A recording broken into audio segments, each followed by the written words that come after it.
ఆదికాండం రండి. ఆదికాండం 41వ అధ్యాయం 52వ వచనం నాతో కలిసి. తరువాత అతడు నాకు బాధ కలిగిన దేశమందు దేవుడు నన్ను అభివృద్ధి పొందించనని చెప్పి రెండవ వానికి ఎఫ్రాయిము అను పేరు పెట్టాను. రైట్. యోసేపు ఐగుప్తు దేశానికి వచ్చిన తర్వాత అసనెతును వివాహం చేసుకున్నాడు, అన్యురాలిని. 2 పిల్లలు పుట్టారు. పెద్ద ఆయన పేరేంటి? అదే ఈ వెంటనే సమాధానం చెప్పటమే ఏక మనసు అన్నట్లు. అది తెలిస్తే వెంటనే చెప్పటం. రైట్. పెద్ద ఆయన పేరేంటి? మనష్షే. మనష్షే అనగా మరచుట అని అర్థం. రెండవ ఆయనకి పెట్టిన పేరేంటి అంటే ఎఫ్రాయిము. ఎఫ్రాయిము అనే పేరుకున్న అర్థం ఏంటంటే రెండంతల అభివృద్ధి, లేక బాధ నొందిన దేశంలో అభివృద్ధి చేసే దేవుడు అని ఎఫ్రాయిము అనే పేరుకున్నటువంటి అర్థం. యోసేపు ఆ పిల్లలకు ఆ పేరు పెట్టడానికి కారణం ఏంటంటే, రెండవ వానికి ఎఫ్రాయిం అనే పేరు పెట్టడానికి కారణం ఏంటంటే, ఐగుప్తు దేశానికి వచ్చిన తర్వాత తను అమ్మబడ్డాడు. వస్తానే బాధలతో వచ్చాడు. ఆ బాధలకు తగ్గట్లుగా మూలిగే నక్క మీద తాటికాయ పడ్డట్లు బాధలతో వచ్చిన యోసేపు జీవితంలో ఐగుప్తు దేశంలో ఇంకా బాధలు ఎక్కువైపోయాయి. తను అనుభవించిన బాధ ఇంత అంతా కాదు. అన్ని బాధల కంటే ఓ భయంకరమైన బాధ ఏంటో తెలుసా? ఒంటరితనం.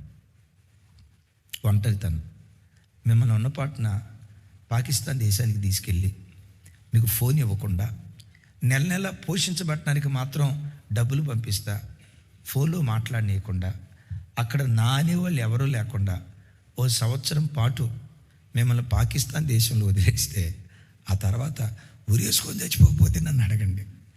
ఎందుకంటే ఒంటరితనం చాలా భయంకరమైంది. ఈ ఒంటరితనానికి తోడు అవమానాలు ఒకవైపు, చేయని నింద ఒకవైపు, చెరసాలు ఒకవైపు, కాళ్ళు చేతులు సంఖ్యలతో బంధించబడి బానిస బ్రతికిన బ్రతుకు ఇంకొక వైపు. నేనంట ఓ 80 సంవత్సరాల వయసు కలిగిన పెద్ద ఆయన, అయ్యా నీ జీవితంలో ఎదురైన మేలులు కీడులు, లాభాలు నష్టాలు చెప్పంటే ఓ 80 సంవత్సరాల వయసులో ఉన్న ఆయన తన కష్టాలు చెప్తాడు, సంతోషాలు చెప్తాడు. అయితే యోసేపు వయస్సు 25 సంవత్సరాలే, కానీ ఈ 25 సంవత్సరాల్లో అనుభవించాల్సిన బాధలన్నీ అనుభవించాడు. ఏ నరుడు పడనన్ని కష్టాలు, బాధలు, ఇబ్బందులు అనుభవించాడు. చాలాసార్లు ఏమనుకొని ఉంటాడంటే, ఈ ఐగుప్తు దేశంలోంచి నేను వెళ్ళిపోతా, ఒకవేళ నాకే గనక ఈ జైల్లో నుంచి నేను బయటకు వచ్చిన మరుక్షణమే ఎక్కడ తేల్తాను అనుకుని ఉంటాడు చెప్పండి. థ్యాంక్ యూ అమ్మా. ఒకవేళ బతుకు జీవుడాని జైల్లో నుంచి నేను బయటకు వచ్చానంటే, ఈ చెరసాల్లో నుంచి నాకు విడుదల దొరికిందంటే, లేడి పిల్లలాగా పరిగెత్తి ఆరంభించిన పరుగు కనాను దేశంలో మా నాన్న ముందు ఆపుతా. సచ్చిన ఇక ఈ దేశంలో ఉండను. అన్ని బాధలు అనుభవించాడు. అయితే ఆ తర్వాత చెరసాల్లో నుంచి యోసేపును దేవుడి సింహాసనానికి ఎక్కించటం, ఆయనకి వివాహం అవటం, ప్రపంచ దేశాలకు ఆహారాన్ని పంచే ఆహార శాఖ మంత్రిగా ఆశీర్వదించబడటం, ఆయన బయలుదేరి వెళ్తూ ఉంటే ఏ వీధుల్లో అవమానపడ్డాడో అదే వీధుల్లో కుక్క కూడా తన తోకాడించట్లేదంట. ఏ మనిషి కూడా యోసేపు ఆజ్ఞ లేకుండా చెయ్యి పైకెత్తట్లేదట, చెయ్యి కిందకి దించట్లేదట. ఏ దేశంలో అవమానపడ్డాడో అదే దేశంలో అంత భాగ్యవంతుడిగా యోసేపు నిలవబెడితే ఇప్పుడు ఏమంటాడంటే, నేను ఆరాధించే నా దేవుడు బాధ నొందిన దేశంలో నన్ను అభివృద్ధి పరిచాడు అని ఎఫ్రాయిం అని పేరు పెట్టాడు. బిడ్డలారా, ఇది ఎందుకు దృష్టాంతంగా దేవుడు రాయించాడో తెలుసా? యోసేపు జీవితంలో నా దేవుడు ఏది చేశాడో నీ జీవితంలో కూడా అదే కార్యం దేవుడు చేస్తాడు. యోసేపు జీవితంలో దేవుడు ఏ కార్యం చేశాడో, నేను ఆరాధించే నా దేవుడు యేసయ్య నాకు కావాలని చిన్న వయసులో ప్రభు దగ్గరికి వచ్చానే, యేసయ్య సేవ చేయాలని లోకాన్ని జురుకోని వయసులో దేవుని పనికొని వచ్చానే, ఏ దేవుని నేను నమ్మి వచ్చానో, ఏ దేవుని నమ్మి ఈరోజు ఈ ఉపవాస ప్రార్థనకు వచ్చారో, మీరు ఆరాధించే ఈ దేవుడు ఏ ఇంటిలో బాధలు అనుభవిస్తారో అదే ఇంటిలో అభివృద్ధి పరుస్తాడు. ఏ గ్రామంలో అవమానపరచబడతారో, ఏ గ్రామంలో బాధ నొందుతారో బాధ నొందిన చోటే భాగ్యవంతులుగా దేవుడు మారుస్తాడు.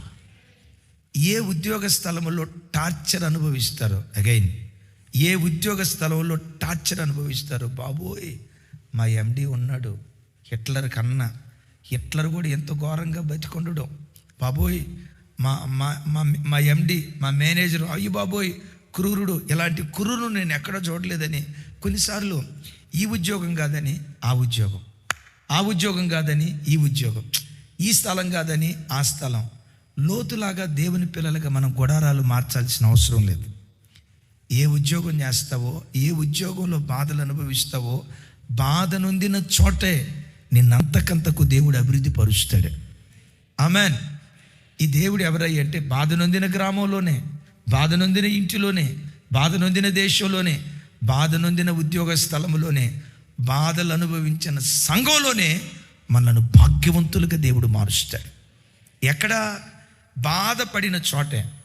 ఎక్కడైనా నీకు బాధ ఎదురైందంటే వెంటనే గుర్తుకు తెచ్చుకో, ఓహో ఇక్కడ బాధ ఎదురవుతుందంటే నా దేవుడి ఇదే స్థలంలో నన్ను భాగ్యవంతుడిగా మార్చబోతున్నాడు. మీకు వద్దేమో నాకు తెలియదు, నన్ను అడిగితే నేను గట్టిగా చెప్పేవాడినా. ఎక్కడ బాధ అనుభవిస్తావో బాధను అనుభవించే చోటే దేవుడు మనల్ని భాగ్యవంతులుగా దేవుడు మారుస్తాడు. అది ఒక పెద్ద సంస్థ, నేను ఆ పేరు చెప్పగలను, వాళ్ళ పేరు చెప్పగలను. ఇట్లాగే సేవ చేయటానికి ఆయన వచ్చాడు. సేవ చేయటానికి వచ్చిన తర్వాత సేవలో ఆయనకి చాలా ఇబ్బందులు ఎదుర్కొన్నాడు. భాష అంతగా రాదు. ఆ భాష రాని తనం కానీ కొన్ని పరిస్థితులను బట్టి కానీ ఆ సంస్థలో ఉన్న కొంతమంది ఆయన బాగా ఇబ్బంది పెట్టారట. ఇబ్బంది పెడితే నేను ఇక్కడ సేవ చేయలేను, అసలు ఈ సేవే చేయలేను. మన రాజన్న పెద్ద సాక్ష్యం చెప్పాడుగా, నేను ఈ సేవే చేయలేను, నా వల్ల కాదు, నేను వెళ్ళిపోతా అని అనుకొని ఆల్మోస్ట్ పెట్టే బేడ సర్దుకున్నాడంట. ఆయనకు బాగా పరిచయం ఉన్న ఒక సేవకుడు, ఆయన నాకు బాగా పరిచయం, ఆయన పేరు ఎలీషా. చూశాడు, అన్న ఏంటి బ్యాగ్ సర్దుకుంటున్నారు, ఏంటన్నా మొత్తం లగేజ్ సర్దుకున్నారు, ఎక్కడికైనా సేవ నిమిత్తం ట్రాన్స్ఫర్ అయ్యి వెళ్తున్నారా అంటే, లేదన్నా ట్రాన్స్ఫర్ కాదు, నేను టార్చర్ తట్టుకోలేకపోతున్నా, ఈ బాధ తట్టుకోలేకపోతున్నా, ఈ సేవ నేను చేయలేను, నా వల్ల కాదు, అమ్మో ఈ బాధలు మనిషి అనేవాడు తట్టుకోలేడు, నేను వెళ్ళిపోతానన్నా అని తన బాధ ఏదో తన స్నేహితుడికి చెప్పాడు. అప్పుడు ఆయన కూర్చోబెట్టి అన్నాడట, ఇదే వాక్యం గుర్తుకు తెచ్చి, నీవు సేవించే నీ దేవుడు ఎవరో తెలుసా? ఏ యేసయ్య సేవ చేయటానికి వచ్చావో ఆ యేసయ్య బాధ నొందిన చోటే మనం వృద్ధిపరిచే దేవుడు. ఏ స్థలంలో, సంఘంలో, సేవలో మనం అవమానపడతామో, బాధలు అనుభవిస్తామో అక్కడే బలమైన పనిముట్టుగా దేవుడు వాడుకుంటాడు. నాయన వాడుకునే కాలం దాకా ముందు నేను బతకాలిగా, నువ్వు బతికితే చాలు, కొంచెం ఓర్చుకుంటే చాలు. ఇంకో మాట చెప్పంటారా, నేను బాధ పెట్టేవాళ్ళు ఎవరు నిజంగా వాళ్ళు నేను బాధ పెట్టేవాళ్ళు కాదు, దేవుడు వాళ్ళని అనుమతించాడు, వాళ్ళు దోతలు. ఆమె చెప్పండి, తెలుగులో అన్నా కదా, చెప్పండి ఏమన్నాను? నిన్నెవరైనా బాధ పెడుతున్నారంటే వాళ్ళు శత్రువులు కాదమ్మా, అస్సలు శత్రువులు కాదు, వాళ్ళు నీ విరోధులు కాదు, నీకు కీడు చేసేవాళ్ళు అంతకన్నా కాదు, నిన్ను బాధ పెట్టేవాళ్ళు అంతకన్నా కాదు. నిన్ను బాధ పెడుతున్నారని అనుకున్న వాళ్ళు దేవుని చేత పంపబడిన దూతలు. మీరు ఎట్లా అంటున్నారంటే, అన్నయ్య మీకు ఎదురైతే తెలుస్తుంది అన్నయ్య, అక్క మీకు ఎదురైంది ఇంతేనక్క, మీరు ఎదుర్కొంది ఇంతే. మీరు ఒక కుటుంబానికి పరిమితమైన వాళ్ళు, ఒక 10 మందికి పరిమితమైన వాళ్ళు, మేమున్నాం చూసారా, ప్రపంచానికి పరిమితమైన వాళ్ళు. ప్రపంచానికి పరిమితం అనేది ఎంత నిజమో, ఎంత చెట్టుకు అంటే ప్రపంచానికి పరిమితం అయ్యామంటే అన్ని బాధలు కూడా వస్తాయనే కదా దాని అర్థం. ఇప్పుడు ఆమె ఏం చెప్పలా కదా, అది మీకు తెలియని రహస్యం. వినండి. వాళ్ళు ఎవరై అంటే దోతలు, దేవుని దోతలు. ఎందుకో తెలుసా?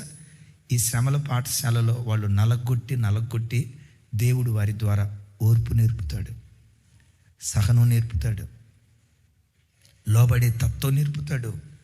నీలో నాలో ఉన్న తొందరపడితనాన్ని తీసేసి సాత్వికులుగా దేవుడు మారుస్తాడు.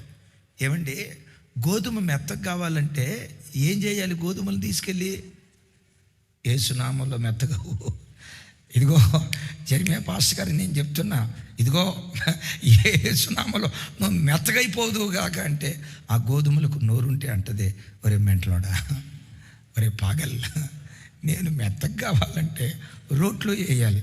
రోట్లో వేసినంత మాత్రాన్ని మెత్తగా అవుతాయా అక్క? మరలా అంట, ఒక దంచుడికే ఒక రోగల పోటుగా మెత్తగా అయిద్దా?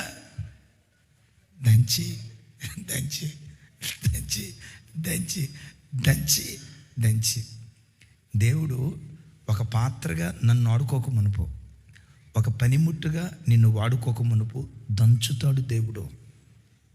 మనుషుల ద్వారా దంచుతాడు, సమస్యల ద్వారా దంచుతాడు, భర్త ద్వారా దంచుతాడు, భార్య ద్వారా దంచుతాడు, పిల్లల ద్వారా దంచుతాడు, అధికారుల ద్వారా దంచుతాడు, నాయకుల ద్వారా దంచుతాడు. దంచేది నాశనం చేయటానికి కాదు, పిండిగా మార్చడానికి. ప్రైజ్ ది లార్డ్ అని కొన్ని వాక్యాలు చెప్పి, నాయనా దేవుడు దంచుతున్నాడంటే నీ మీద దేవునికి గొప్ప ప్రణాళిక ఉంది అని చెప్తే, రేపు ప్రణాళిక నెరవేరే దేవుడు ఎరుగు, అప్పుడు దాకా నేను ఉండాలిగా అని సూట్కే చదువుకొని పెద్ద ఆయన దగ్గరికి వెళ్ళాడంట. అదొక పెద్ద సంస్థ. నేను వెళ్ళిపోతాను అయ్యా, నేను ఉండలేను, నేను చేయలేను. అప్పుడు చూసి, పొందబోవు మహిమ ఎదుట ఇప్పటి కాలపు శ్రమలు ఎన్నదగినవి కాదు. నీ కొరకు ఒక మహిమాయుక్తమైన సేవ దేవుడు దాచిపెట్టాడు. అయితే ఆ మహిమ ఇప్పుడు అనుభవించం. రాబోయే కాలంలో మహిమ దేవుడు దాచిపెట్టాడు. ఆ మహిమను అనుభవించాలంటే ఇప్పుడు శ్రమలు నువ్వు అనుభవించాలి. తమ్ముడు, ఇప్పుడున్న శ్రమలే కాదు, రాబోయే కాలంలో శ్రమలు ఇంకా ఎక్కువగా పోతా ఉన్నాయి నీకు. ఆమేనా? శ్రమలు ఇంకా ఎక్కువగా పోతా ఉన్నాయి. ఓర్చుకున్నావా, భరించావా, రేపు బలమైన ఆయుధం అవుతావు. ఖచ్చితంగా చెప్తాను, పొందబోవు మహిమ ఎదుట ఇప్పటి కాలపు శ్రమలు ఎనదగినవి కాదు. ఈ దేవుడు బాధ నొందిన సంస్థలోనే నిన్ను భాగ్యవంతుడిగా మారుస్తాడు అని అన్నాడు. ఆ పెద్ద ఆయన మాట హృదయాన్ని ఎక్కడో కదిలించింది. సూట్ కేసు అక్కడే పెట్టాడు. సత్య వరకు ఈ సంస్థలోనే నేను సేవ చేస్తానన్నా. నేను అన్న కదా, అయ్యా సత్య వరకు ఈ సంస్థలో నేను సేవ చేస్తానయ్యా, నా కొరకు ప్రార్థన చేయండి, నా మనసు స్థిరపడేటట్లుగా అన్నాడట. మోకరించాడు, ప్రార్థన చేశాడు. ఆ చిన్నోడే పెరిగి పెద్దోడే ఈరోజు ఆ పెద్ద సంస్థకు చీఫ్ పాస్టర్ అయిపోయాడంట. 100 సంఘాలు ఉంటే ఆ 100 సంఘాలకు అధినేత ఎవరై అంటే ఆ యవనస్తుడే. ఆయన అడిగితే ఏమంటాడు తెలుసా? బాధ నొందిన దేశంలోనే నా దేవుడు నన్ను అభివృద్ధి పరిచాడు. ఈ వాక్యం వింటున్న బిడ్డలారా, విని విడిచిపెట్టడం కాదు, అప్పుడు అట్లా జరిగిందట అని వదిలేయటం కాదు. యోసేపు జీవితంలో నీ దేవుడు ఏం చేశాడో నీ జీవితంలో కూడా తప్పకుండా దేవుడు అది చేస్తాడు. నీ బ్రతుకులో కూడా దేవుడు తప్పకుండా అది చేస్తాడు. బాబో, ఈ ఇంట్లో నేను పోరు భరించలేను, ఈ ఉద్యోగ స్థలంలో నేను టార్చర్ భరించలేను, ఈ వ్యక్తితో నేను టార్చర్ భరించలేనని స్థలాలు మార్చొద్దు, వ్యక్తులను మార్చొద్దు, ప్రాంతాలు మార్చొద్దు. అక్కడే కొంతకాలం నిలవబడు. బాధ నొందిన చోటే నేను ఎఫ్రాయిములుగా దేవుడు నిలవబెడతాడు. సరే, ఇది ఎఫ్రాయిము అనే పేరు వెనుకున్న చరిత్ర. సరే, ఇంతకీ విచిత్రం, ఈ గుమ్మానికి ఎఫ్రాయిం అనే పేరు ఎందుకు పెట్టారు? దేవుడు మన జీవితంలో బాధ నొందిన స్థలాల్లో మన బ్రతుకును ధన్యం చేయాలంటే మనం ఎలా బ్రతకాలి? ఆకాశం క్రింద భూమికి పైన బ్రతుకుతున్న ప్రతి మనిషి జీవితంలో తప్పకుండా బాధలు వస్తాయి. దీని గూర్చి యోబు భక్తుడు ఇలా అంటాడు. చూడండి, యోబు గ్రంథం 5వ అధ్యాయం 6-7 వచనాలు అందరూ చూడండి. కొంచెం అది భలే ఉంటుంది ఆ మాట. గతంలో కూడా ఒకసారి ఎర్లీ మార్నింగ్ మెసేజ్లో కూడా చెప్పాను. రైట్. శ్రమ ధూళిలో నుండి పుట్టదు, బాధ భూమిలో నుండి మొలవదు. 7, నిప్పురవలు పైకి ఎగురున్నట్లు నరులు శ్రమానుభవమునకే పుట్టుచున్నారు. పుట్టే పిల్లలు ఎందుకు పుడుతున్నారంట? మరి పుడుతుంటే సంతోషిద్దామా, బాధపడదామా? ఏమని రాసింది చెప్పండి అమ్మా. నరులు శ్రమానుభవమునకే పుట్టుచున్నారు. నరులు శ్రమానుభవమునకే పుట్టుచున్నారు. 6వ వచనంలో అంటాడు, ధూళిలో నుండి శ్రమ బయలుదేరదో బాధ భూమిలో నుండి మొలవదు. మరి ఈ బాధలన్నా శ్రమలన్నా ఎవరి జీవితంలో పడతాయి? మనుషుల జీవితంలోనే పడతాయి. మీరు అనొచ్చు, అన్నయ్య మరి అట్టాగైతే మనిషిని దేవుడు పుట్టించింది ఎందుకన్నయ్య? నేనంట, ప్రశ్న ఎక్కడుంటుందో సమాధానం కూడా అక్కడ ఉంటుంది. ఆమె విషం ఎక్కడుంటుందో విషానికి విరుగుడు కూడా దేవుడు సిద్ధపరుస్తాడు. ఆమె రోగం ఉందంటే రోగానికి తగిన హాస్పిటల్ కాదు, ట్యాబ్లెట్. రోగానికి తగిన ట్యాబ్లెట్ కూడా ఆల్రెడీ దేవుని కృపను బట్టి ఏదో ఒక డాక్టర్ గారి ద్వారా కనిపెట్టేటట్లు దేవుడు చేస్తాడు కదా. సమస్య ఎప్పుడైనా ఉందంటే సమస్యకు విరుగుడు కూడా దేవుడు శ్రద్ధపరుస్తాడు. నిప్పు రవ్వలు పైకి ఎగురుతాయి అనేది ఎంత ఖచ్చితమో పుట్టిన ప్రతి మనిషి తప్పకుండా బాధను ఎదుర్కొంటాడు అనేది అంత ఖచ్చితం. అయితే కొందరి జీవితాల్లో బాధలు అలా నిలిచిపోయి బాధల వలయంలో చిక్కుకొని బాధ, శ్రమ, బాధ, ఆ శ్రమల మధ్యలోనే ఆఖరి శ్వాస విడుస్తారు. కొంతమంది జీవితాల్లో ఆ బాధలనే భవిష్యత్తులో భాగ్యంగా మార్చబడతాయి. కొందరిని శ్రమ మింగేస్తే, బాధ మింగేస్తే, మరికొందరి బ్రతుకులో ఆ బాధ ప్రజలను ఎందుకు భాగ్యవంతులుగా మార్చింది? రెండో వర్గం ఏం చేసింది? మొదటి వర్గమేమో వాళ్ళ ఛాయాశక్తుల బయటకు రావాలని వాళ్ళ తెలివితేటలు ఉపయోగించారు. రెండో వర్గం వారి తెలివితేటలకు మించి దేవుణ్ణి ఆశ్రయించారు. అదే అక్కడ అంటాడు. నెక్స్ట్ వర్స్ చూచిన, నెక్స్ట్ వర్స్ 7వ వచనం. ఆగాగు. నిప్పు రవ్వలు పైకి ఎగురున్నట్లు నరులు శ్రమానుభవమునకే పుట్టుచున్నారు. 8వ వచనం. అయితే నేను దేవునిని ఆశ్రయించుదును, దేవునికే నా వేద్యమును అప్పగించుదును. రైట్. నరులందరికి వచ్చినట్లుగా మనకి బాధలు వస్తాయి, నరులందరికీ వచ్చినట్లుగా మనకి శ్రమలు వస్తాయి, మనకి ఇబ్బందులు వస్తాయి, మనం ఆపదల్లో చిక్కుకుంటాం. వీటి మధ్యలో చిక్కుకున్నప్పుడు నీ సొంత ప్రయత్నం చేయటం కాదు, దానికి మించి వాటి మధ్యలో మనం దేవుని ఆశ్రయించే వారిగా ఉండాలి. ఆమె మన వేద్యాన్ని ఎవరికి అప్పగించాలి? పోలీస్ స్టేషన్కి అప్పగించకూడదు, లాయర్లకు అప్పగించకూడదు, కోర్టులకు అప్పగించకూడదు, మన బంధువులకు అప్పగించకూడదు. మా ఇంట్లో ఇలా జరిగింది, కొల పెద్దలారా, ఆగుదాం అక్కడ. ఇది అబద్ధం కాదు. ఏమన్నాడు ముందు? ఫలాభివృద్ధి అన్నాడా? ఇది అబద్ధం కాదంటే ఫలాభివృద్ధి అంటే ఎట్లా అమ్మా? ఏమన్నాడు? నిజముగా ఇది అబద్ధం కాదు అంటే పైన చెప్పిన ఎన్ని అబద్ధాలనే? కాదు, దేవుని నోటి నుంచి వచ్చి ఏ మాట అయినా సత్యమే. అయితే దాన్ని నొక్కి వక్కాణించడానికి ఇక్కడ అంటాడు, నిజముగా ఎఫ్రాయిము సహోదరులలో ఫలాభివృద్ధి నొందును. నా వైపు చూడండి. ఇశ్రాయేలీయులు మొత్తం ఎన్ని గోత్రాలు? 12 గోత్రాలలో ఎఫ్రాయిము తన సహోదరుల కంటే ఫలాభివృద్ధి పొందినవాడిగా ఉన్నాడు.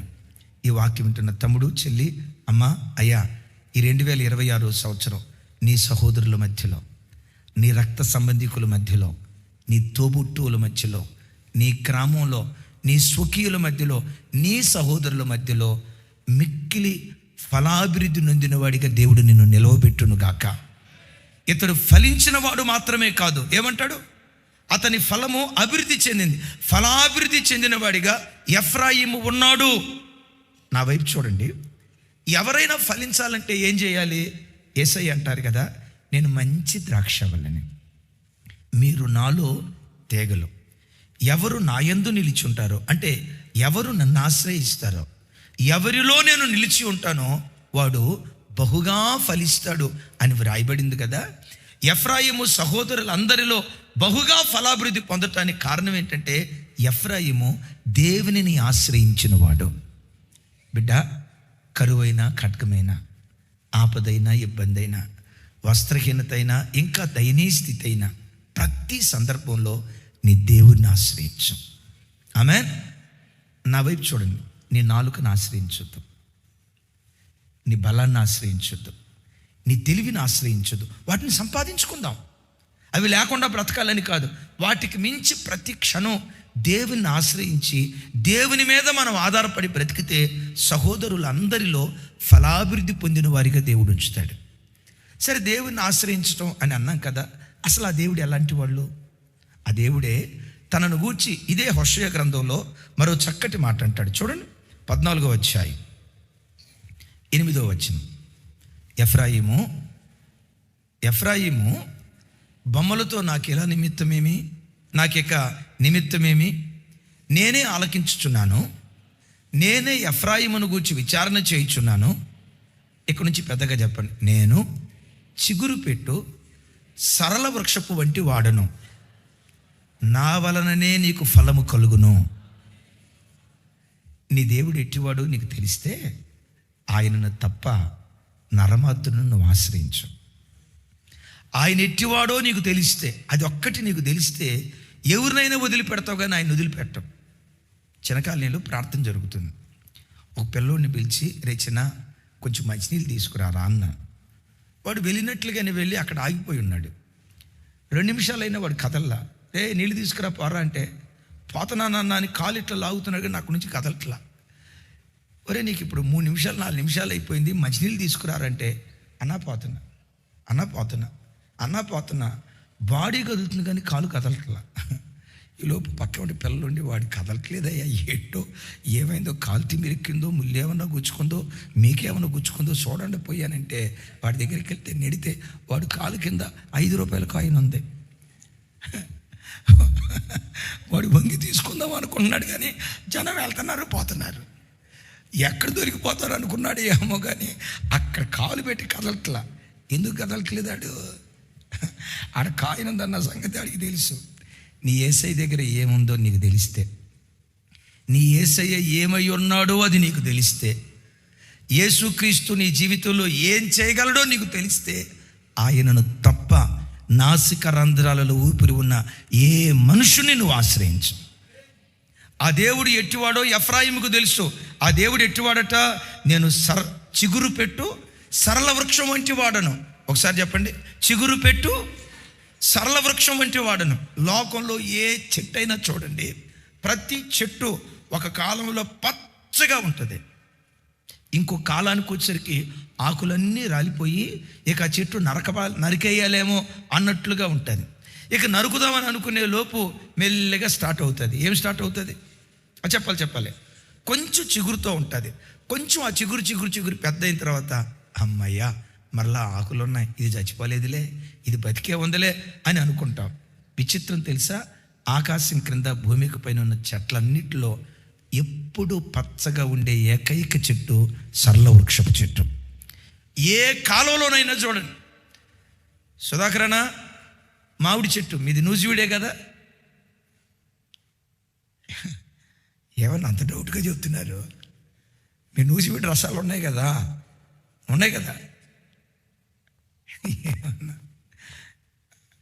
మామిడి చెట్టు ఏ కాలంలో పచ్చగా ఉంటుందన్నా?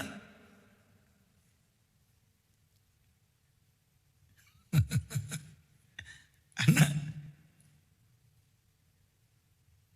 ఎట్టుందంటే, తిన్నదైతే గుర్తుందో కానీ ఏ కాలంలో ఆకులు రాలిపోయాయో, ఏ కాలంలో పచ్చగా ఉందో అన్న తెలుసా తెలీదా? ఏ కాలంలో పచ్చగా ఉంటుంది అన్నా? ఈ కాలం అంటే చలికాలం. ఏ కాలంలో ఆకులన్నీ రాలిపోతాయి? ఎండాకాలమా? అది తిన్నా బ్యాచ్ అయితే నన్ను అన్యాయం చేయకన్నా, సరే వదిలేసాడు. ఎండాకాలంలో ఆకులు రాలిపోతాయా మామిడి చెట్టుకి? మరి ఎండాకాలంలో ఆకులు రాలిపోతే కాయం కావాలన్నా? మళ్ళీ నూజివీడు అంటాడు. అది ఆ ఊరు పరుగు తీసావు బాగున్నా. సరే, ప్రతి చెట్టుకు ఏ చెట్టు అయినా చూడండి, ఆకులు రాలే కాలం ఉంటుంది. ఆకులు రాలినప్పుడు ఆ చెట్టు ఎట్లుంటుంది? ఎండిపోయినట్లుంటుంది. ఈ సృష్టిలో నిరంతరము పచ్చగా ఉండే ఒకే ఒక్క చెట్టు సరళ వృక్షపు చెట్టు. ఆమేన్. నిజమే, నీవు ఆరాధించే నీ దేవుడు ఏ కాలంలోనైనా ఆయన పచ్చగానే ఉంటాడు. గట్టిగా చెప్తే ఆమేన్. అందుకని అబ్రహాము తన దేవునికి ఏమని పేరు పెడతాడంటే, నిత్య దేవుడైన యెహోవాకు ప్రార్థన చేయుచుండెను. ఆయన సోమవారం ప్రత్యక్షమై మంగళవారం మాయమయ్యే దేవుడు కాదు. భక్తులారా బుధవారం నా దగ్గరికి రండి, మీ పట్ల అద్భుతం చేస్తా, ఈ రోజు తప్ప ఏ రోజు వచ్చినా నేను చేయలేను అనే దేవుడు కాదు. ఆదివారమే అద్భుతాలు చేసే దేవుడు కాదు. మళ్ళా సోమవారం అమావాస్య చంద్రుల్లాగా మాయమయ్యే దేవుడు కాదు. ఈ దేవుడు నిరంతరము నిలిచి ఉండేది. ఈ దేవుడు అబ్రహాము తన దేవునికి పెట్టిన పేరు నిత్య దేవుడైన యెహోవాకు ఆయన. ఇప్పుడు నేనంట, నీవే కాలంలో పచ్చగా ఉంటావు. ఆయన్ని ఆశ్రయించిన ప్రతిరోజు నువ్వు పచ్చగానే బ్రతకడానికి దేవుడు కృప చూపిస్తాడు. నేను చాలాసార్లు చెప్తాను ఈ మాట. ఉద్యోగస్తులు ఉన్నారు, ఉద్యోగస్తుల ముఖాలు ఎప్పుడు పచ్చగా ఉంటాయి చెప్పండి? ఎంత కరెక్ట్గా చెప్పారు చూడండి. జీతం వచ్చిన మొదటి వారం క్రిస్మస్ పండుగ, నిజమే. జీతం వచ్చిన మొదటి వారం కూరగాయల మార్కెట్కి వెళ్ళారు అనుకోండి, నీకు లేదులే అన్నమాట. జీతం వచ్చిన మొదటి వారం అనుకోండి, కూరగాయల మార్కెట్కి వెళ్ళారు, 1000 రూపాయలకి అయితే మారిశారు, ఓ 50 రూపాయలు 10 రూపాయలు సెలరు వచ్చినాయి అనుకోండి, ఇంటికి తీసుకొచ్చి భద్రంగా పెట్టరు. ఏం చేస్తారు? ఈ 10 రూపాయలతో మనకెందుకురా, ఆఫ్టర్ ఇదంతా, దీని బతికెంత, ఈ 2 రూపాయల కాయినా, ఈ 5 రూపాయల కాయినా, ఈ 10 రూపాయల కాయినా, నెవర్ నెవర్, దీంతో నాకేం పని అని ఇసిరేసేస్తారు. అద్భుతం. నెల చివరి వచ్చిన తర్వాత చిల్లర ఎక్కడో పెట్టినట్టున్నానే, రేయ్ నువ్వు అన్న తీసావా? ఆడు తీసి ఉంటాడు. ఏమంటాడు తెలుసా? అమ్మట్టు, నాకు తెలియదు. నా ప్రభువును ఆశ్రయిస్తే, నా ప్రభు పాదాలను పట్టుకుంటే, నా దేవుడు సరళ వృక్షపు చెట్టు లాంటివాడు. కారపు మెతుకులు తిన్న సంతోషంగా బ్రతికే జీవితాన్ని, ఉన్నా లేకున్నా నెమ్మదిగా బ్రతికే జీవితాన్ని, ఫలభరితమైన బ్రతుకును దేవుడు మనకు అనుగ్రహించడం ప్రారంభిస్తాడు. మారు మనసుకు తగిలిన ఫలాలు ఫలించేటట్లుగా, ఆత్మ ఫలాలు ఫలించేటట్లుగా, నీతి ఫలాలు ఫలించేటట్లుగా, ఫలించటమే కాదు ఫలాభివృద్ధి చెందేటువంటి వారిగా యేసు నామం పేరిట దేవుడు మనలను మార్చును గాక. అయితే ఆయన మనల్ని మార్చాలంటే, మనం అంటాడు కదా, బొమ్మలతో నాకికేలా, వాటిని అది కాదు మనం ఆ మనుషులను కాదు మనం ఆశ్రయించాల్సింది. ఆయన పిల్లలైన మనం సరళ వృక్షపు మ్రాను లాంటి దేవుని మనం ఆశ్రయిస్తే, కాలాలు మారొచ్చు, ఋతువులు మారొచ్చు, ప్రజలు మారొచ్చు, రాజులు మారొచ్చు, రాజ్యాలు మారొచ్చు, సింహాసనాలు మారొచ్చు. ఎవరు మారినా నువ్వు నిత్యము పచ్చగా ఉండే కృప దేవుడు అనుగ్రహిస్తాడు. మరలా అడుగుతాను, నీ దేవునికి అబ్రహాము ఏమని పేరు పెట్టాడు? నిత్య దేవుడు. ఈ నిత్య దేవుడిని ఎప్పుడెప్పుడు మనం స్తుతించాలి? స్వరం ఎత్తాలి. అందుకనే సింహాల బోన్లో దానియేలు వేసినప్పుడు రాజు వచ్చి ఇలా అంటాడు, ఏమంటాడు? దానియేలు, నిత్యము నీవు సేవించుచున్న నీ దేవుడు నిన్ను రక్షించగలిగనా? రాజు చిరంజీవగుగాక, నిత్యము నేను సేవించే నా దేవుడు తన దూతను పంపి సింహపు నోళ్లను మూయించి సింహపు నోట నుంచి నన్ను తప్పించాడు. Praise the lord. ఎప్పుడెప్పుడు సేవించాడట దానియేలు? నిత్యము. దానియేలు సరళ వృక్షం లాంటి తన దేవునిని నిత్యము సేవించాడు గనక దానియేలు గురించి బైబిల్లో రాయబడిన మాట ఏంటో తెలుసా? ఈ దానియేలు కోరేషు ప్రభుత్వ కాలంలో, దర్యావేషు ప్రభుత్వ కాలంలో, బబులోను రాజుల కాలంలో, అన్ని కాలాలలో వర్ధిల్లాడు. పెద్దగా చెప్పాలన్నమాట. ఏ కాలంలో? ఒకసారి చెప్పాలి. రాజులు మారారు, రాజ్యాలు మారాయి, సింహాసనాలు మారాయి, ప్రభుత్వాలు మారాయి. అన్ని కాలాలలో దానియేలు వర్ధిల్లుతూ వచ్చాడు. దానియేలు గొప్పతనం కాదు, కానీ దానియేలు ఆశ్రయించిన దేవుడు సరళ వృక్షపు చెట్టు లాంటివాడు. పెద్దగా చెప్తే ఆమేన్. నా వైపు చూడు. నువ్వు పనిచేసే స్థలంలో జిఎంలు మారినాయి, ఏజిఎంలు మారినాయి, ఎండీలు మారినాయి, ఇంజనీర్లు మారినాయి, సూపర్వైజర్లు మారినాయి. వాళ్ళలో మార్పు ఉంటుందేమో, కానీ నువ్వు పనిచేసే స్థలంలో నిరంతరము చిగురించే చెట్టులాగా దేవుడు నిన్ను ఆశీర్వదిస్తాడు. అందుకని ఎవరిని మనం ఆశ్రయించాలి? రెండవది, ఈ ఎఫ్రాయిమును కూర్చి బైబిల్లో దేవుడు భలే ఓ చక్కటి మాట అంటాడు. ముద్దులోలికే మాట అంటాడు. ముద్దులోలికే మాట ఏంటో చెప్పండి? ఆల్రెడీ క్లూ ఇచ్చా. ఎవరు అన్నారు? ఏదో చెప్పండి. ఎఫ్రాయిము నా ముద్దు బిడ్డ.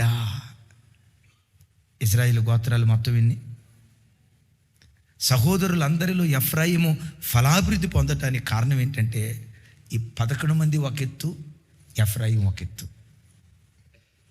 రూబేను నా ముద్దు బిడ్డ అనలా, బెన్యామీను నా ముద్దు బిడ్డ అనలా. నా మాటలు అర్థమవుతున్నాయా?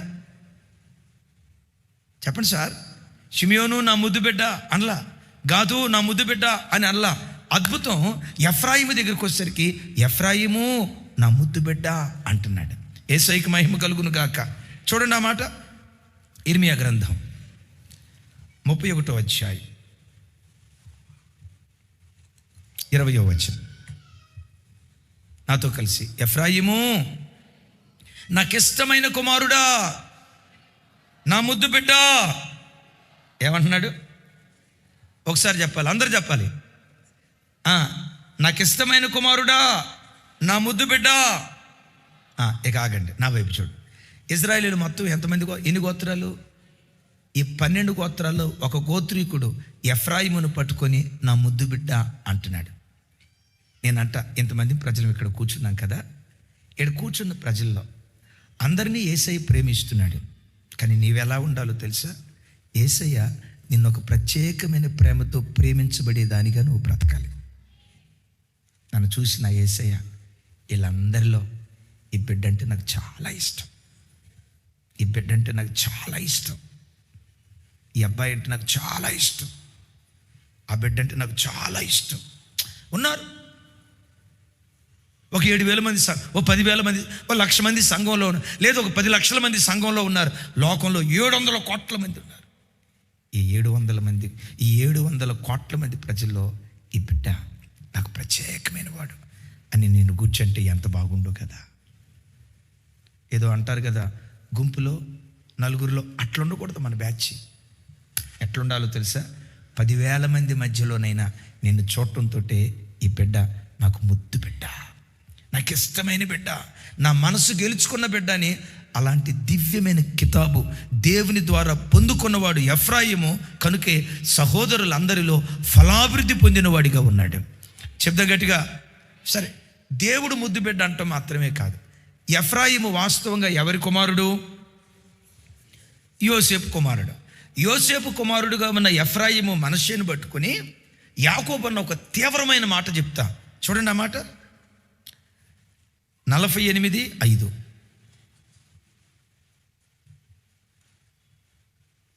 ఆదికాండం.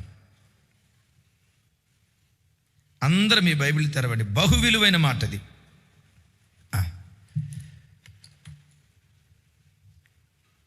ఇదిగో, పెద్దగా చెప్పాలి, అట్లా చెప్తా ఉంటే మీకు వాక్యం హృదయంలో ప్రింట్ అవుతుంది. ఇదిగో, నేను ఐగుప్తునకు నీ వద్దకు రాకమునుపు ఐగుప్తు దేశంలో నీకు పుట్టిన ఈ 2 కుమారులు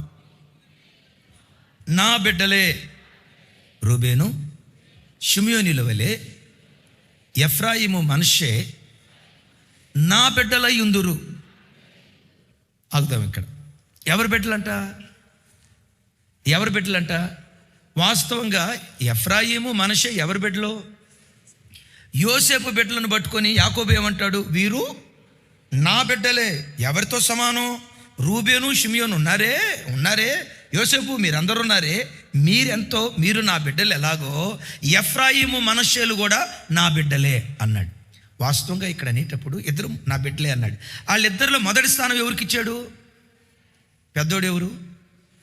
మనష్షే ఎఫ్రాయిములు అంటే బాగుండేది. కానీ ఏమన్నాడు ఇక్కడ?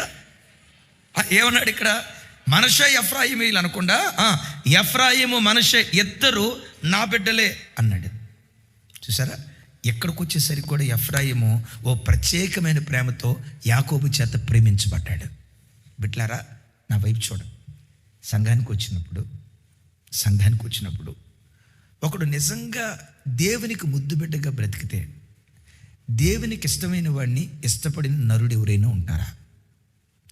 ఇంకోసారి చెప్తున్నాను, ఒక వ్యక్తి నిజంగా దేవునికి ఇష్టడిగా బ్రతికితే, దేవుడు ఆ వ్యక్తిని ఇష్టపడితే, దేవుడు ఇష్టపడే వ్యక్తిని మనుషులు ఇష్టపడతారా లేదా?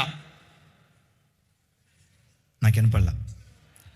మొదట్లో కష్టం అనిపించిన తర్వాత ఆ వ్యక్తిని తప్పకుండా ఇష్టపడతారు. ఆమేన్. అందుకనే దేవుని దయలో మనుషుల దయలో వర్ధిల్లాలని రాసింది చూసారా? ఒకడు దేవునికి ఇష్టడిగా బ్రతికితే, దేవునికి ఇష్టడిగా బ్రతికిన ప్రజలను ఆటోమేటిక్గా ప్రజలు కూడా ఇష్టపడతారు. ఇవాళ కాకపోతే రేపు. యేసయ్యకి మహిమ కలుగును గాక. ఇప్పుడు ప్రజలు మనల్ని చూసి కూడా ఏమన్నారో తెలుసా? ఇంతమంది సంఘానికి వస్తున్నారు, ఈ సంఘం అంతట్లో నాకు పలానా కుటుంబం అంటే ఇష్టం అని దైవజనుడు అనాలి. ఇన్ని కుటుంబాల్లో ఈ కుటుంబం ఒక ప్రత్యేకమైంది దైవజనుడు అనాల. మా దగ్గర ఇంతమంది సేవకుల పిల్లలు ఉన్నారు, ఎంతమంది సేవకుల చెల్లెలు ఉన్నారు. ఈ సేవకుల పిల్లల్లో పలానా అబ్బాయి అంటే అబ్బా, సేవకురాలు మాట్లాడినా నేను మాట్లాడినా ఈ బాబు అంటే మాకు చాలా ఇష్టం అయ్యా, ప్రత్యేకమైన. అందరు అబ్బాయి లాంటి అబ్బాయి కాదు ఈ అబ్బాయి, అందరు సిస్టర్స్ లాంటి సిస్టర్ కాదు ఈ సిస్టర్ ఒక ప్రత్యేక. ఆ అమ్మాయి మాట తీరు కానీ, పద్ధతి కానీ, నడవడిక కానీ, ఎదుటి వాళ్ళని గౌరవించే విధానం, ప్రార్థనా జీవితం కానీ, దేవుల్లో నమ్మకత్వం ఓ ప్రత్యేకమైంది అన్నట్లుగా 10,000 మంది ఉన్న ఆ 10,000 మందిలో మనం ప్రత్యేకమైన వారిగా బ్రతకాలి. గట్టిగా చెప్దాం ఆమేన్. ఎఫ్రాయిము నా ముద్దు బిడ్డ. అక్కడ యాకోబు అంటాడు, ఎఫ్రాయిము మనష్షేలు నా బిడ్డలే, నా బిడ్డలే, నా బిడ్డలే అన్నాడు. దేవుడు ఎఫ్రాయిమును ఎంత ఇష్టపడటానికి కారణం ఏంటి? జకరియా గ్రంథంలో చక్కటి మాట రాస్తుంది చూడు. 10వ అధ్యాయం 7వ వచనం. 10:7 నాతో కలిసి. ఎఫ్రాయిము వారు బలాజ్జుల వంటి వారొగుదురు, ద్రాక్షారస పానము చేయువారు సంతోషించినట్లు వారు మనస్సును ఆనందింతురు, వారి బిడ్డలు దాన్ని చూసి ఆనందపడుదురు. యెహోవాను బట్టి వారు హృదయపూర్వకముగా ఉల్లసింతురు. చప్పట్లు కొడుతూ దేవునికి స్తోత్రాలు చెప్దాం.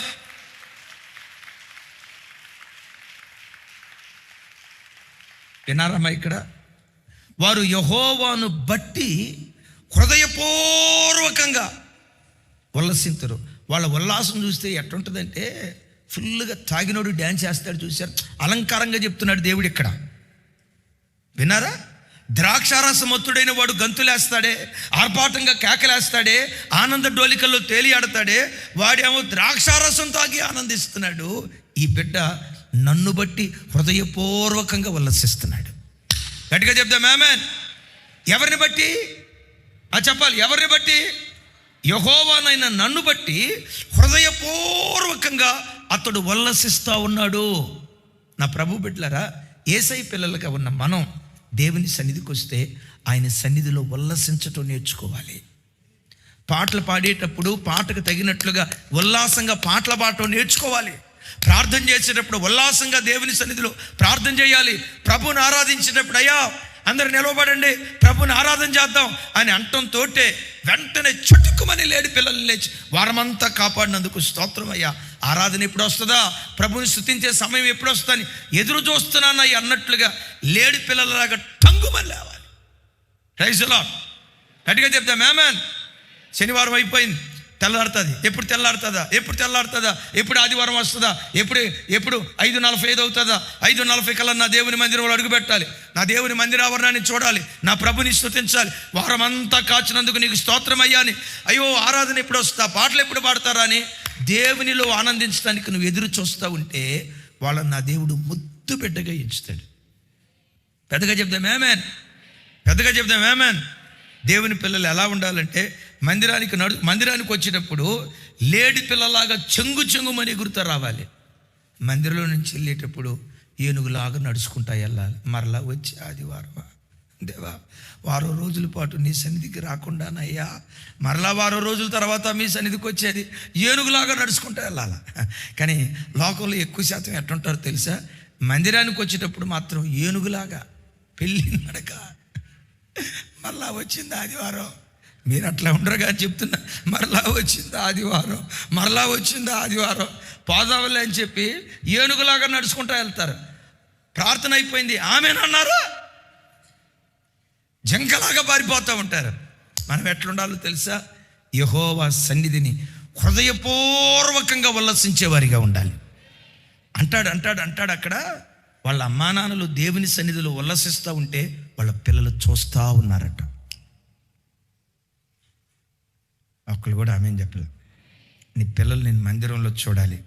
మా అమ్మ పాటలు పాడేటప్పుడు చక్కగా ముసుగేసుకొని ఆత్మవశురాలు అవుతుందయ్యా, ఆత్మలో నాట్యం ఆడుతుందయ్యా, మోకాళ్ళ మీద గంతులేస్తుందయ్యా.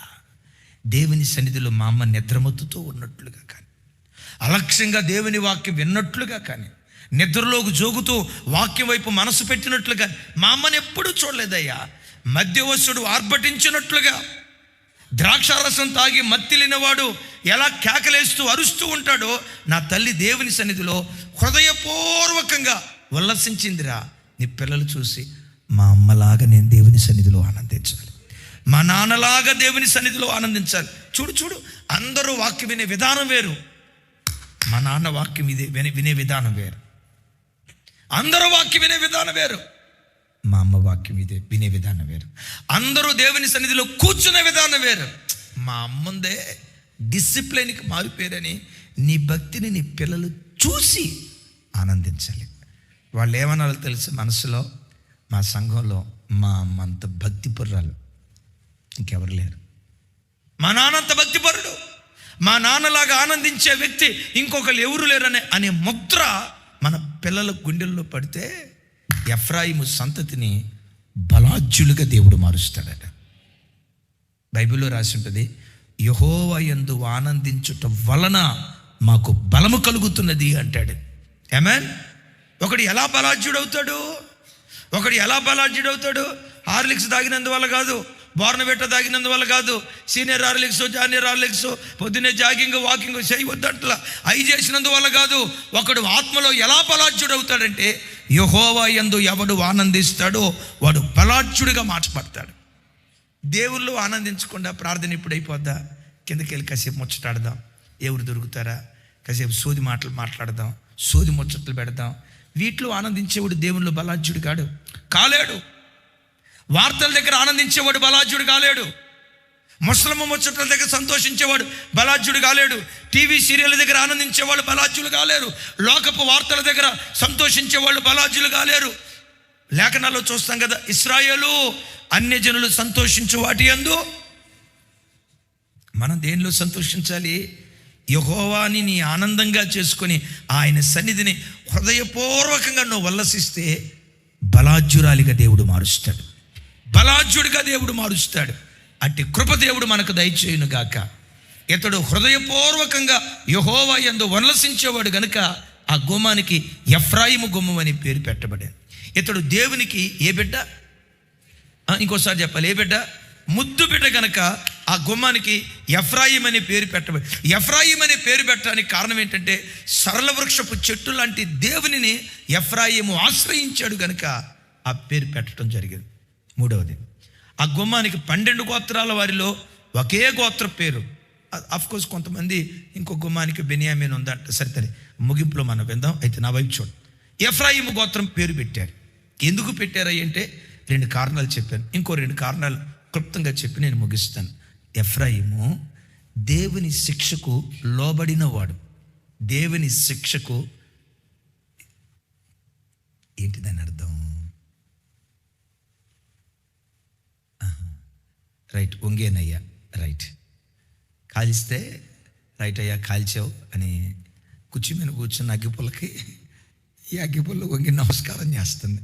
అవును, కాల్చిన అగ్గిపుల్ల దేవుడైతే, కుర్చీ మీద కూర్చున్న అగ్గిపుల్ల దేవుడైతే, ఆ వంగిన అగ్గిపుల్ల మనం. దేవుడు కొన్నిసార్లు కాలుస్తాడు, శ్రమల కొలిమిలో పెడతాడు, ఇబ్బంది కొలిమిలో పెడతాడు. ఆ శ్రమల కొలిమిలో ఎఫ్రాయిముని పెట్టినప్పుడు ఆ శ్రమల కొలిమికి లోబడ్డాడట. ఇదే ఇర్మియా గ్రంథం. చూడండి, ఇదే ఇర్మియా గ్రంథం 31వ అధ్యాయం 18వ వచనం.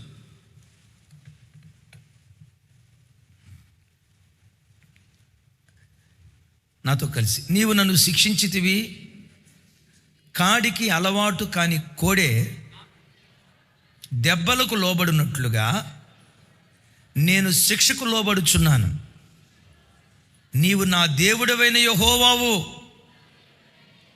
నీవు నా మనసును త్రిప్పిన యెడల నేను తిరుగుదును అని ఎఫ్రాయిము అంగలార్చుచుండగా నేను ఇప్పుడే వినుచున్నాను.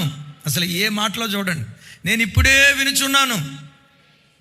నేను తిరిగిన తర్వాత పశ్చాత్తాపడి తిని, నేను సంగతి తెలుసుకొని త్వరచరుచుకొని నా బాల్యమందు కలిగిన నిందను భరించుచు నేను అవమానము నుండి సిగ్గుపడి తిని.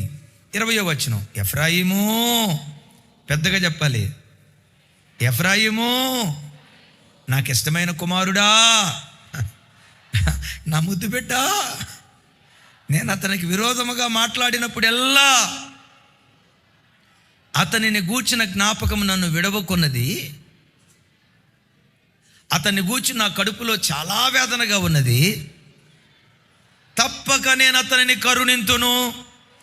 ఇదే యెహోవా వాక్కు. చప్పట్లు కొడుతూ ప్రభు వారికి స్తోత్రాలు చెప్దాం. ఆ పదాలు చదువుకుంటా ఉంటే చూడండి, కడుపు పైనుంచి చిన్న కడుపు నిండిపోతున్నట్టుంది. కాడికి అలవాటు పడని కోడే దెబ్బలకు లోబడినట్లుగా నువ్వు నన్ను శిక్షించేవయ్యా, మొత్తానికి లోబడేటట్టు చేసావు. ఇప్పుడు లేత దూడ, వ్యవసాయదారుడు రైతు వచ్చి కాడిమాన అట్లా పైకి లేపటంతో ఇది కిందకు వస్తుందా? వచ్చి మెడబెట్టిద్దా? పెట్టదో. ఏం చేయాలా? పొడవాలా, కొరడాతో ఉంటుంది కదా అది, అదేదో కొట్టాలా. ఎన్ని దెబ్బలకు లోబడితేనో ఆ తర్వాత వచ్చి తల కింద పెడుతుంది, కాడి కింద తలకే పెడుతుంది. కాడికి అలవాటు పడని కోడే దెబ్బలకు లోబడినట్లుగా అయ్యా, నేను ఒకప్పుడు లోబడని వ్యక్తిగా నీ ఎదుటి నేను బ్రతికా, నీ మాటనిలా, నీ వాక్యం ప్రకారం బ్రతకలా, నీ ధర్మశాస్త్రాన్ని అనుసరించలా, నా ఇష్టానుసారంగా నేను బ్రతికితే నువ్వు కొట్టావయ్యా. అప్పుల సమస్యతో కొట్టావు, ఆర్థిక సమస్యలతో కొట్టావు, అనారోగ్యంతో కొట్టావు, ఇబ్బంది అనే కొలిమిలో నన్ను వేసి నన్ను కాల్చావు. కాల్చింది బూడిద చేయటానికి కాదు, నీకు విధేయుడిగా మారటానికి. పెద్దగా చెబితే మేమేన్. నా ప్రభు బిడ్డలారా, దేవుడు కొట్టే ప్రతి దెబ్బలో ప్రేమతో కూడుకున్న దెబ్బ మాత్రమే ఉంటుంది. కొట్టిన తర్వాత పశ్చాత్తాపడితే ఎఫ్రాయిమును కూర్చి అంటాడు, అతన్ని కొట్టిన సంగతి అంతా నాకు గుర్తొచ్చి నా కడుపులో నాకు చాలా వేదనగా ఉంది. అయ్యో నా ఎఫ్రాయిమును కొట్టానే, అయ్యో నా ఎఫ్రాయిముని శిక్షించానని కొట్టిన దేవుడు హృదయం లోపల వేదన పడుతున్నాడట. అన్న కొట్టడం ఎందుకు, వేదన పడటం ఎందుకు? నేనంట, మీ పిల్లల్ని ఎప్పుడైనా కొట్టారా? కొట్టలేదన్న వాళ్ళు ఎవరైనా ఉంటే చేతులు పైకి ఎత్తండి, పోలదండేసి ఫోటో తీసి రేపు పేపర్ లేపిస్తాం. కొట్టారా లేదా? కొట్టామన్న వాళ్ళు చేతులు ఎత్తండి. కొట్టారు కదా. కొట్టిన తర్వాత వాడు ఏడ్చుకుంటూ స్కూల్కి వెళ్ళాడు. స్కూల్కి వెళ్ళిన తర్వాత ఇంట్లో కూర్చొని వాడు బాగా కొట్టా, సాయంత్రం రాని ఎరగదీసి వదిలిపెడతా, మొక్కలు చేయకపోతే నా పేరు మార్చుకుంటా అని అంటారా? ఆడిని కొడితే వాడు నీ ముందు 2 సొక్కలే గాచాడు.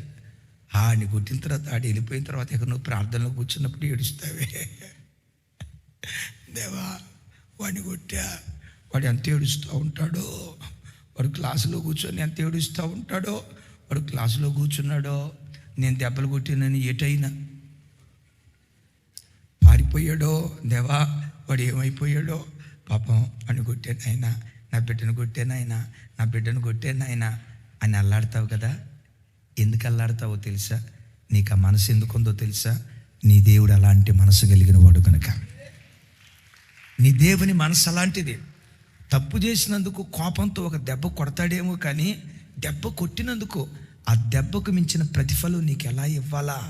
నా బిడ్డను కొట్టే కదా, ఈ శిక్షను భరించాడు కదా, ఈ శిక్షను సహించాడు కదా, తన ప్రవర్తన మార్చుకున్నాడు కదా, ప్రతిగా ఏమిచ్చి ఇతని బాధకు నేను నివారణ చేయాలని ఒక తల్లి తన బిడ్డ కొరకు ఎట్లా ఆతృత పడుతుందో అంతకంటే మరెక్కువ ఆతృత పడతాడు. నేనంట, ఈ తల్లిదండ్రుల ప్రేమని దేవుని ప్రేమతో ఎట్లా పోల్చగలం? ఈ తల్లిదండ్రుల ప్రేమకు అందరంత ఎత్తులో ఉండే దేవుడి దేవుడు. యేసయ్యకి మహిమ కలుగును గాక. గట్టిగా చెప్దాం, యేసయ్యకి మహిమ కలుగును గాక.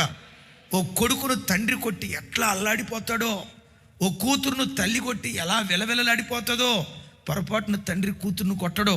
ఒకవేళ కొట్టాడే అంటే ఆ రోజంతా హృదయం వేదనతో నిండుకుంటుంది. అమ్మ, మీ నాన్నోళ్ళు ఎప్పుడైనా మిమ్మల్ని కొట్టారా? కొట్టరు.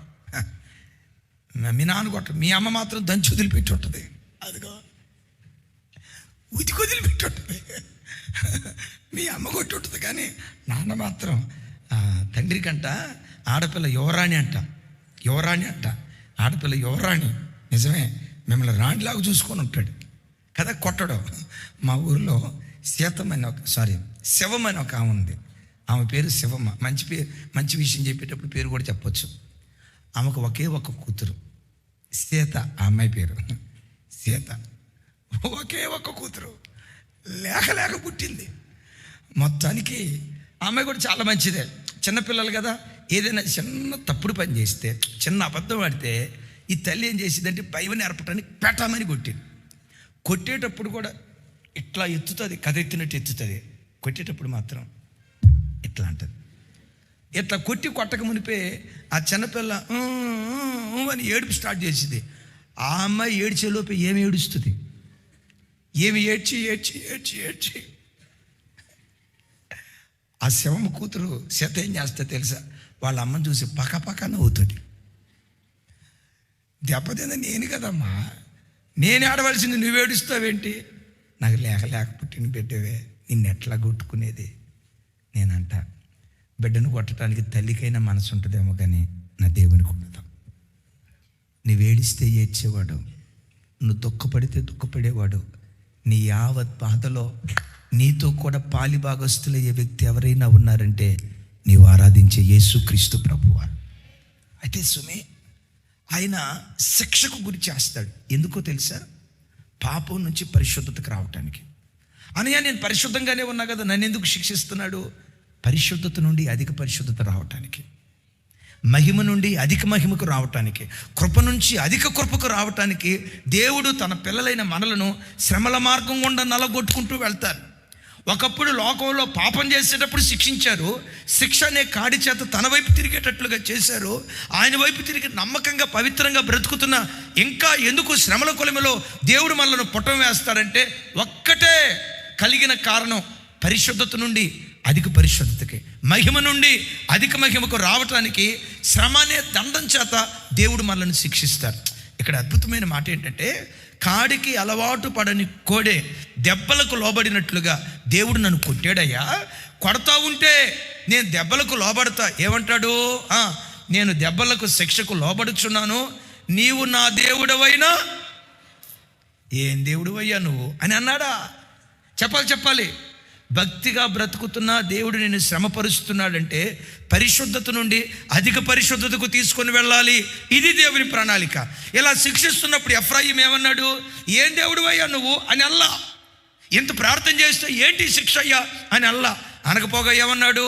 నీవు నా దేవుడవైనా యెహోవావు, నీవు నా మనసు త్రిప్పిన యెడల నేను తిరుగుదును అని ఎఫ్రాయిము ఏమన్నాడు? ఏడుస్తా, అయ్యా కొట్టావుగా, కొట్టినా నువ్వే నా దేవుడు అయ్యా. శిక్షించావుగా, ఏడుస్తా, శిక్షించిన నువ్వే నా దేవుడు అయ్యా. దెబ్బకొట్టావుగా, దెబ్బకొట్టినా నువ్వు నా దేవుడు అయ్యా. నేను వదిలిపెట్టను. మరణమైన జీవమైన నీతోనే నేను బ్రతుకుతాను, మేలైనా కీడైనా నీతోనే బ్రతుకుతా. ఎవరినైనా వదిలిపెడతానేవుగా, నిన్ను వదిలిపెట్టనయ్యా అని ఏడుస్తా, అంగలారుస్తా, నీవే నా దేవుడు అన్నాడు. మరి ఆ మాట అన్నప్పుడు నా ముద్దు బిడ్డ అండా, ఆ మాట అన్నప్పుడు నా ముద్దు బిడ్డ అనడా. అందుకని ఎఫ్రాయిము నాకు ఇష్టమైన కుమారుడా. ఇప్పుడు మీరు పిల్లల్ని పెట్టమని కొట్టారమ్మా. కొట్టిన తర్వాత కూడా వాడు నీ దగ్గరకు వచ్చి మమ్మీ అని నీ ఒడిలో పెట్టి పడిపోయాడు అనుకో, ఎట్టుంటుంది నీకు? అట్లా కాకుండా నన్ను కొట్టావుగా, ఆగు నీ పని చెప్తా, రేపు ముసలిదాన్ని అవుతావుగా, ఆగు నీ పని చెప్తా అని అన్నాడానికి ఎట్టుంటుంది? కొట్టినా కూడా నీ దగ్గరకు వచ్చి పడిపోయినాడు అనుకో, అసలు దేవా జీవితంలో ఇంకోసారి నేను అసలు ఎప్పుడు అని అంటానే ఉంటావు, కొడతానే ఉంటావు, అది వేరే సంగతి. కానీ నేను చెప్పే మాట ఏంటంటే, ఎందుకు మన మధ్య ఎట్లాంటివి ఉంటాయో తెలుసా? దేవుని మనసు కూడా అలాంటిదని మనకు తెలియచెప్పటానికి. ఆమేన్. శిక్షించిన శిక్షకు లోబడ్డాడు ఎఫ్రాయిం. ఆఖరి మాట ఇది చెప్పి నేను ముగిస్తాను, సమయానికి ముగిస్తాను. యేసయ్యకి మహిమ కలుగును గాక. సరే, ఈ మాట చెప్పే ముందు ఆఖరి మాట దీనికి సంబంధించి హోషేయ గ్రంథం 10వ అధ్యాయం 11-12 వచనాలు. ఎందుకు దేవుడు మనల్ని శిక్షిస్తారు అని చెప్పడానికి, ఎఫ్రాయిము నూర్పునందు అభ్యాసము గలదై కంకులను తొక్కగోరు పెయ్యవలే ఉన్నది. ఎట్లా ఉందట? ఏ పెయ్య? రంకెలేసే పెయ్య కాదు. పెయ్య అంటే రంకెలేస్తుంది, రంకెలేసే పెయ్య కాదు. ఆ పొలంలోకి ఈ పొలంలోకి జొరబడే పెయ్య కాదు. విడిగా తిరిగేటువంటి పెయ్య కాదు. ఏ పెయ్య అంటే ఇది?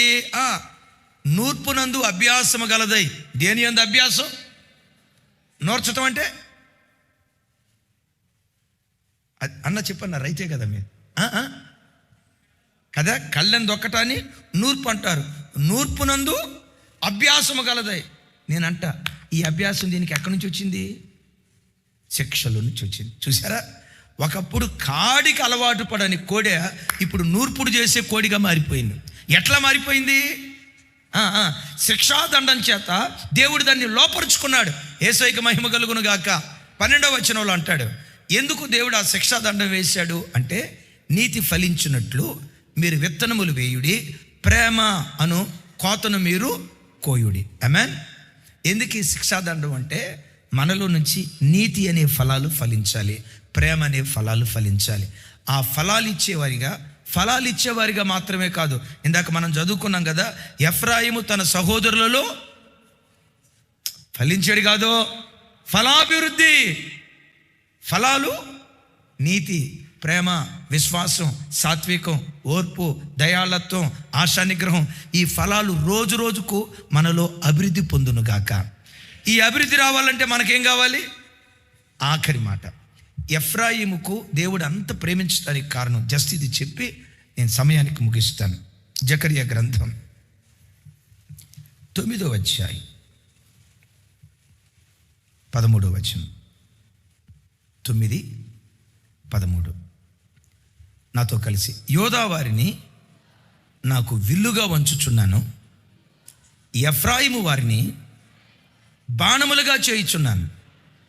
సియోను, నీ కుమారులను రేపుచున్నాను. శూరుడు ఖడ్గమును ప్రయోగించినట్లు నేను నిన్ను ప్రయోగింతును. నా చేతులెత్తి మీ అందరినీ దీవిస్తున్నాను. 2026 సంవత్సరం శూరుడు ఖడ్గాన్ని ప్రయోగించినట్లుగా నా దేవుడు నిన్ను ప్రయోగించునుగాక. నశించిపోతున్న ఆత్మలకు ఒక బలమైన పనిముట్టుగా దేవుడు నిన్ను వాడుకొనుగాక. యజమానుడి చేతిలో వాడబడే పాత్రలుగా సంఘానికి వచ్చే ప్రతి బిడ్డ ఉండునుగాక. లైవ్ చూస్తున్న ప్రతి కుటుంబాన్ని నా దేవుడు అలా వాడుకొనుగాక. ఎలా వాడుకోవాలి? పెద్దగా చెప్పండి మాట. శూరుడు ఖడ్గమును ప్రయోగించినట్లు, ఎవరో శూరుడు ప్రయోగించినట్లుగా నా దేవుడు ఈ సంవత్సరం నేను ప్రయోగించునుగాక. తన మహిమ కొరకైన పనిముట్టుగా బోధిస్తున్న నన్ను, వింటున్న చెల్లెలను, తమ్ముళ్లను, ఈరోజు వాక్యం వింటున్న ప్రతి కుటుంబాన్ని, లైవ్లో ఉన్న ప్రతి బిడ్డను శూరుడు వాడుకున్నట్లుగా దేవుడు మనలను వాడుకొనుగాక. గట్టిగా చెప్తాం ఆమేన్. అయితే జస్ట్ క్లుప్తంగా చెప్తాను, ఇంకోసారి ఎప్పుడైనా దీని వివరణ ఇస్తాను. నాతో కలిసి చెప్పండి. యోధా వారిని నాకు విల్లుగా వంచుచున్నాను, ఎఫ్రాయిము వారిని బాణముగా చేయుచున్నాను. ఒకరేమో విల్లు, ఇద్దరు విల్లు అయితే బాణం ఎవరు? ఇద్దరు బాణం అయితే విల్లు ఎవరు? ఒకరేమో ఇల్లు కాదు, పెద్దగా చెప్తాను, అదే ఇల్లు కాదు, విల్లు. విల్లు అంటే ధనస్సు. యోధా వారిని విల్లుగాను, ఎఫ్రాయిము వారిని బాణముగాను. యోధా ఎఫ్రాయిము కలిసి దేవుడు పనిచేశారు. బిడ్డలారా, ఎప్పుడైనా మనం కలిసి పని చేయడానికి ఇష్టపడాలి. కలిసి పని. కొంతమంది పని చెప్తే నాకు ఒక్కడికి చెప్పండి, వాళ్ళతో కలపొద్దన్న, మేము సపరేట్ ఏం చేసుకోను కుదరదు. ఒక వ్యక్తి నైపుణ్యం కానీ, మంచితనం కానీ, తెలివితేటలు కానీ ఎప్పుడు బయటపడతాయి తెలుసా? చాలామంది పెళ్లి కాకమునుపు చాలా మంచివాళ్ళమ్మా. అమ్మాయి అత్తారింటికి పోకమునుపు చాలా మంచిది, పోయిన తర్వాత మంచివాళ్ళు ఉంటారు. కొంతమంది మంచిగా ఉండలేరు. ఎందుకో తెలుసా? వాళ్ళకి నలుగురిలో ఎట్లా ఉండాలో తెలియదు. కొంతమందికి అబ్బాయి మంచోడు, కానీ పెళ్ళైన తర్వాత భార్యతో ఎట్లుండాలి, అత్తమామలతో ఎట్లుండాలి ఇది తెలియదు. నేనంట వ్యక్తిగా కాదు, వ్యక్తి ఎప్పుడు వ్యవస్థగా ఎదగాలి. ఇప్పుడు నేను ఒక్కడనే పని చేస్తూ ఉంటే ఈరోజు వ్యవస్థ ఎంత అభివృద్ధి పొందేదా మీకు తెలుసా? 31వ తారీఖు రాత్రి, 1వ తారీఖు పగటిపూట అసలు ఏం జరిగిందో నేను పట్టించుకోలేదు సార్. ఏమైనా ఎదురన్నా నేను ఫంక్షన్ హాల్కి వచ్చానా అన్నాడు. చూస్తున్నారంటే వాక్యం చెప్పడానికి రాలేదా? వాక్యం చెప్పడానికి కదా బ్రహ్మణ నేను వచ్చానా? అసలు రాజు తమ్ముడు, జాజి తమ్ముడు, అన్నోళ్ళు, అక్కోళ్ళు అందరూ చూసుకున్నారు. నేను ఇంత కూడా టెన్షన్ పడ. మీరందరూ విల్లైతే నన్ను బాణంలాగా వదిలేరు. ఆమేన్. సేవకులు మమ్మల్ని బాణంలాగా వదిలేరు. మీరందరూ విల్లు, సహకరించిన విల్లు. సేవకులను బాణంలాగా వాడుకున్నాడు దేవుడు. యేసయ్యకి మహిమ కలుగును గాక. ఆమేన్. అంటే సంఘానికి విల్లు ఉండాలి, బాణం ఉండాలి. దేవుడు ఎవరిని ఏ పాత్రగా వాడుకోవాలనుకున్నారో ఆయన చిత్తానికి అప్పగించుకొని మెట్టుకు ప్రతి వ్యక్తి దేవుని చేతిలో పనిముట్లుగా వాడబడుదురు గాక. చెప్పండి, ఎఫ్రాయిం ఎలాంటి వాడట? ఏ బాణం? రాజుల గ్రంథంలో ఒక చోట రాసి ఉంటుంది, తెలిసిన వాళ్ళు కింద కామెంట్ బాక్స్లో రాయండి. ఆ బాణాన్ని గురించి బైబిల్ ఏమని రాసిందో తెలుసా? యెహోవా రక్షణ బాణం అనండి. ఇవన్నీ బైబిల్లో నుంచి బయటకు వచ్చినాయే, ఇక అంతకుమించి నేనేం చెప్పలేను. రైట్, వినండి. ఏ బాణం? యెహోవా రక్షణ బాణం. యెహోవా రక్షణ బాణం. బాణం సంధిస్తే శత్రువు కూలిపోవాలా, ఇజ్రాయేలుకు రక్షణ రావాలి. నా ప్రభు బిడ్డలారా, మీరు, మీ పిల్లలు, సంఘంలో ఉన్న ప్రతి కుటుంబం, లైవ్ చూస్తున్న ప్రతి కుటుంబం, దేవుడు తన చేతి ద్వారా ఈ 2026లో యెహోవా రక్షణ బాణం. నువ్వెందుకు చూపించు తమ్ముడా? నేను అలా కింద కామెంట్ బాక్స్లో రాయమంటే సరే, మా వాడికి బీపీ ఎక్కువైనట్టుంది. సరే సరే, లీక్ అయిపోయింది పేపరు, సరే వదిలేసాను. యెహోవా రక్షణ బాణం. నా ప్రభు బిడ్డలారా, యెహోవా చేతిలో రక్షణ బాణంగా నా దేవుడు నిన్ను వాడుకొనుగాక, నిన్ను వాడుకొనుగాక. ఆయన చేతిలో రక్షణ బాణంగా మనం వాడబడటానికి మెట్టుకు సుమి బాణం పనిచేయాలంటే విల్లు ఉండాల. విల్లు లేకుండా బాణం పనిచేయదు. ఆ విల్లు ఏదో తెలుసా? జీవము కలిగిన దేవుని సంఘం. ప్రతి బిడ్డ సంఘము ద్వారా పనిచేయాలి, సంఘములో నుండి పనిచేయాలి. సంఘము విల్లు, విల్లు సంఘము కలిస్తే సాతాను రాజ్యాలు కోల్చబడతాయి, దేవుని రాజ్యాలు నిర్మించబడతాయి. ఆమేన్. ఇజ్రాయేల్ దేశం యెరూషలేము చుట్టూత ప్రాకారం ఉంది కదా. ఎన్ని గుమ్మాలు ఉన్నాయి? మొత్తం 12 గుమ్మాలు. 12 గుమ్మాల్లో ఒకే ఒక్క గుమ్మానికి మాత్రమే ఇజ్రాయేలీలు 12 గోత్రాల వారిలో ఒక గోత్రపు పేరు పెట్టబడింది. ఏ పేరు? ఎఫ్రాయిము గోత్రం. ఎందుకు ఎఫ్రాయిము గోత్రం పేరు పెట్టారయ్యి అంటే 4 విషయాలు చెప్పాను. ఒకటి, ఎఫ్రాయిము సరళవృక్షం, చిగురించు సరళవృక్షపు వంటి దేవుణ్ణి ఆశ్రయించాడు. మనం కూడా ఎవరిని ఆశ్రయించాలి? అలా ఆశ్రయిస్తే నీ దేవుడు ఎవరో తెలుసా? బాధ నొందిన చోటే నేను భాగ్యవంతుడిగా దేవుడు మారుస్తాడు. నిప్పురవలు పైకెగురుతాయనేది ఎంత ఖచ్చితమో, జీవితంలో బాధలు వస్తాయనేది ఖచ్చితం. అయితే అన్ని జనులకు వచ్చే బాధలు వాళ్ళని నాశనం చేస్తూ ఉంటే నీ బ్రతుకులో నీకు ఎదురైన, నా వైపు చూడాలి, నీ బ్రతుకులో నీకు ఎదురైన బాధలు నిన్ను భాగ్యవంతురాలిగా మారుస్తాయి. నేను ముగిస్తున్నా, చూడండి. ఎక్కడ బాధపడతావో అక్కడే భాగ్యవంతురాలిగా దేవుడు మారుస్తాడు. అత్తారింట్లో బాధ ఎదురైందా? ఓర్చుకునే శక్తి దయచేయి అని అడుగు. అక్కడే రూతు నిలవబెట్టినట్లుగా నిలవబెడతాడు. రూతు భర్త చనిపోయాడు. చనిపోయిన తర్వాత ఉంటారు కదా ఏమని ఉంటారు చెప్పండి? అమ్మ అడుగు పెట్టింది, భర్త చచ్చిపోయాడు. అమ్మ అడుగు మరి అడుగు. ఇంకొంతమంది అంటారు లెక్కో. తల్లి ఏం చేసిందో తెలుసా? బాధ నొందిన ఇంటిలోనే నా దేవుడు ధన్యజీవిని చేస్తాడు. ఓర్చుకుంది. ఇశ్రాయేలు చరిత్ర పుటల్లో సువర్ణాక్షరాలతో రాయబడే తల్లిగా మారిపోయింది. ఎవరిని దేవుడు? ఏ ఉద్యోగ స్థలంలో బాధలు అనుభవిస్తావో, ఏ ఇంటిలో బాధలు అనుభవిస్తావో, ఏ వ్యాపార స్థలంలో, ఏ సంఘంలో బాధలు అనుభవిస్తావో, బాధలు అనుభవించిన చోటే నా దేవుడు నిన్ను భాగ్యవంతుని చేస్తాడు. దేవుడటి కృప మనందరికీ దయచేయునుగాక.